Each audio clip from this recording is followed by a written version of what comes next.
আমি ভীষণ রকম ছুটছি এদিক আর ওদিক। আমি আছি সামলে নেওয়ার জন্য। ভয় পেও না তুমি। তোমার মনে হয় না আমি তোমার? না, মনে হয় না তুমি আমার যোগ্য না।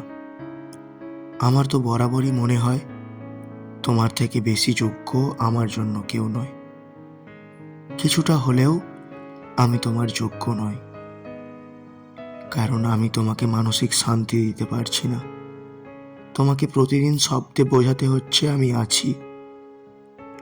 আমি তোমায় অনুভব করাতে পারছি না, এটা আমার অপারগতা। তুমি সব বুঝে নাও কি করে? কারণ আমি তোমাকে বুঝি, তোমার মন পড়তে জানি। তোমার কাঁধে মাথা রেখে আমি শান্তি পাই।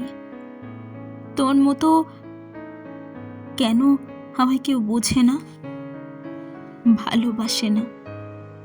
মাঝে মাঝে খুব ভাবি আমি। আর তোমার বলা আমি আছি, এই দুটো শব্দ আমায় কি শান্তি দেয় বোঝাতে পারবো না আমি। শুধু বলবো এভাবেই থেকো, হাত ছেড়ো না, আর আমাকেও ছাড়তে দিও না। দূরে গেলেই ভালোবাসা কমে না, তাই ভয় পেও না। কয়েকটা বছর তো দূরেই ছিলাম, এতটুকুও প্রভাব ফেলেনি আমাদের সম্পর্কে। না হলে মিল তবুও থাকবে প্রেম, কারণ তুমি খাতা আমি পেন। লেখক হয়ে লিখবো গল্প, সমাপ্তিটা সুন্দর হবে ভরসা রেখো।